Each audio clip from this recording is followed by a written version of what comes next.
మనకంటే మంచి ఆరాధికులు మందిరంలో లేరని ఫీల్ అయిపోతూ ఉంటాం. మనకంటే మంచిగా పాటలు పాడగలిగిన వారు లేరని ఫీల్ అయిపోతూ ఉంటాం.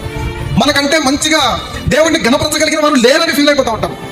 అది ఎంత పొరపాటు అంటే, దేవుడి మహిమను ప్రచురణ చేయడానికి సృష్టి యావత్తు దేవుని మహిమను ప్రచురణ చేస్తుంది. అదే సృష్టి మానవులైన వారు దేవుణ్ణి స్తుతించకుండా మౌనముగా ఉండడానికి నిశ్చయించుకొని దేవునికి చెందవలసిన మహిమ ఘనతను ఆరోపించకుండా దేవుడిని మహిమపరచకుండా మౌనముగా ఉంటే రాళ్ళు కూడా దేవుడిని మహిమపరుస్తాయి. రాళ్ళు కూడా మాట్లాడతాయి అంటే మాట్లాడతాయి, నువ్వు మాట్లాడకపోతే. గాడిద మాట్లాడాలా? గాడిద మాట్లాడినప్పుడు వింత లేనప్పుడు రాయి మాట్లాడితే ఎందుకు వింత?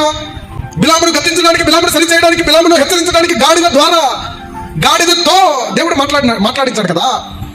గాడిదతో మాట్లాడించడానికి సమర్థత కలిగిన దేవుడు దేవుని మహిమను దేవునికి చెందకుండా ఆపివేయడానికి మానవుడు ప్రయత్నించినప్పుడు రాళ్ళు కూడా దేవుని నీతిని, దేవుని మహిమను, దేవుని ఘనతను గణపరచడానికి, దేవునికి మహిమను ఆరోపించడానికి రాళ్ళు నోరు తెరుస్తాయి.